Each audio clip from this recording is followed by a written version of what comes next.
He's dropping on the roof there. Buy station prices have been reduced.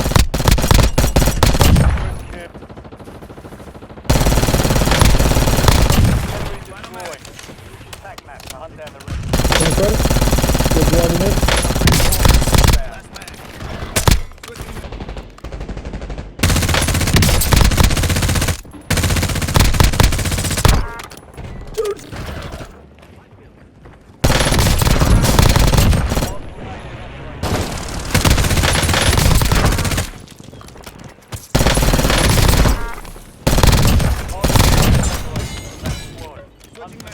Dead.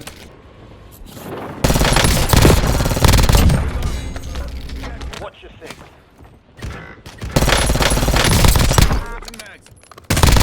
Target down.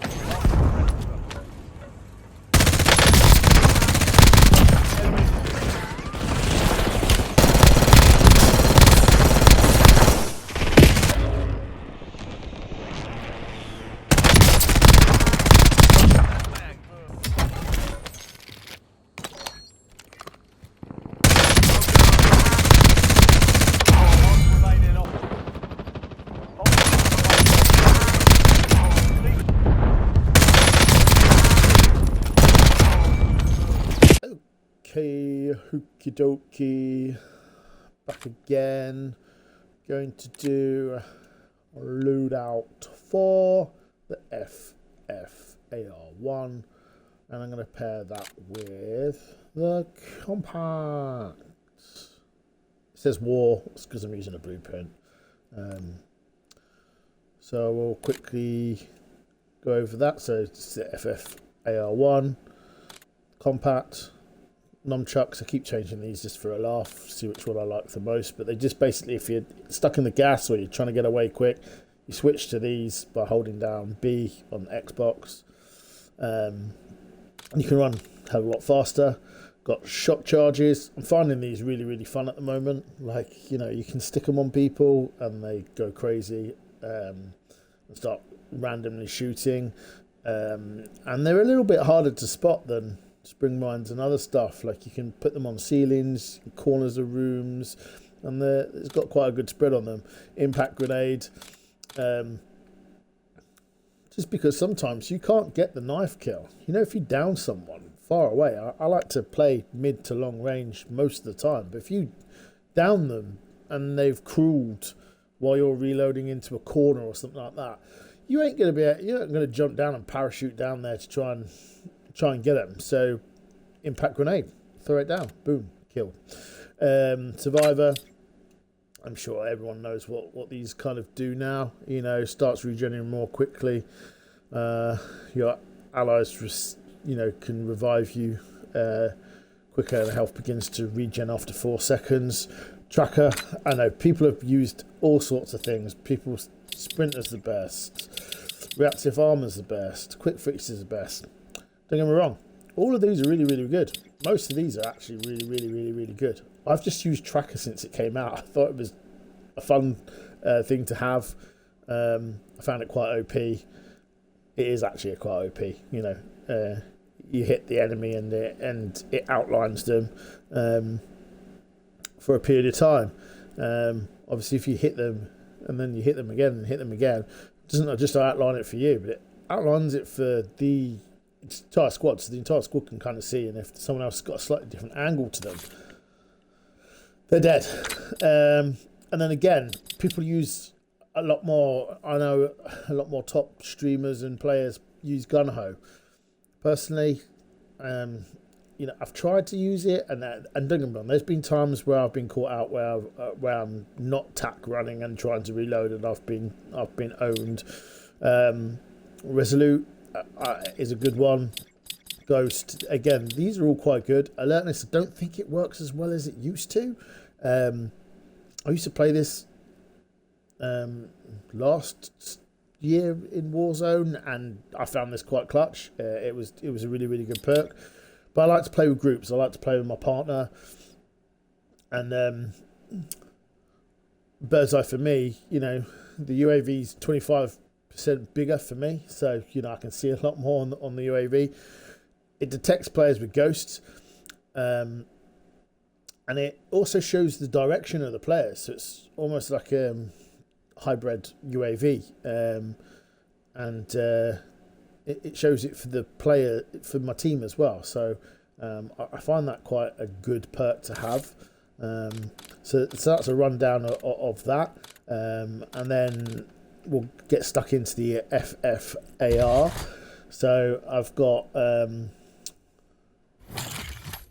the Autoro Red Dot. I can barely say that.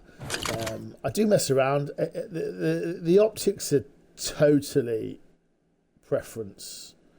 It's opinion. It's what you enjoy. It's what your eyes like, and it's, you know, when it's got recoil on it, you know, all these present slightly differently. I do like the Jason Armory 2 times, though I do find the scope massive on it. The Willis 3 times, a little bit slicker, you can see. And again, it depends on how it looks on top of the gun. Sometimes I put a scope on top of a gun and I go, I don't like it. And I don't think I do like the Jason Armory 2 times on here, because if I can remember, it feels quite clunky on top and it takes up quite a lot of room on the screen. Monolithic suppressor, you can see what it says.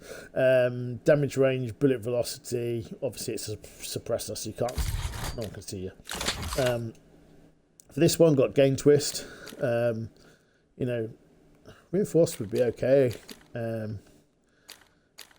but you know, got gain twist for extra bullet velocity, vertical foregrip, and extended mag. I've got to admit, until I kind of played this gun, when I first was using it and messing around with it, I was a bit mixed. But this build I've got here, I do personally feel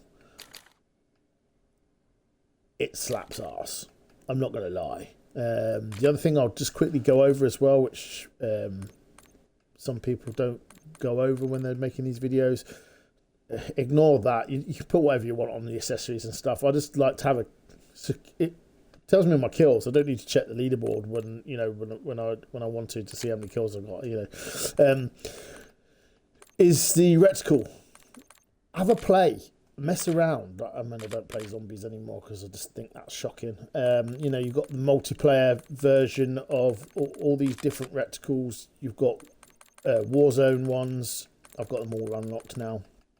I've got ones that kind of come with packs, or yeah. Oh, there you go. There's a meat one. You know, play around. Oh, that looks quite good actually. Play around. Mess with these. I personally like this one. It's almost like a real. It doesn't take up a lot of the screen, so when you're trying to shoot someone quite far away, you've still got a dot, but it's tiny enough for if the character's too big, you're missing the headshots, if that makes sense. Because you, say for instance, something like this or this takes up quite a lot of the screen. You might not necessarily be able to see where the head is. So that one's quite a pinpointing shot. It's green. I think I'd prefer it blue. I mean, but again, I've tried these ones. I seem to be doing quite well with this, but again, preference. But I like to show people, and then I've just got a skin on it. So that's the FFAR. I've paired that with the Kompakt. Now, up until recently, didn't really use this too much, because I found that the Kompakt, as much as it was the highest TTK, and it has been pretty much throughout a lot of these last Black Ops 6. I just found it wasn't very stable until the G grip. I'm not going to lie. So this particular build, with a compensator, you know, vertical recoil control, the G grip, recoil stabilization, horizontal recoil control, hipfire ADS accuracy. So like literally, like I can fry with this gun now. extended mag 3 because it's got such a high fire rate, and you kind of need the extra bullets. Quick draw, and then being able to put the recoil springs on it again for like more horizontal and recoil control. This thing is, I find now, definitely more so now, I'm not missing my shots, because before, if you missed your shots, it fired so quick, you were gonna lose the gunfight. You had to be really, really accurate with it. Now, I find that I'm missing less of my shots because it's so accurate. So this is actually a really, really good combination. Really enjoying this. So I will get some gameplay of this, and I'll slap it all together into a video, and hopefully you enjoy. Give us a thumbs up, a like, subscribe. Hopefully I get better. If you want if you come across my videos and you want to challenge me, well, not so much challenge me, I'm not going to do a 1v1, you'll probably beat me, I'm getting old. But if you want me to test out your builds, put them in the comments section below. Boom. I'll build them, and I'll quite happily get some gameplay video and give you a shout out. Thanks for watching.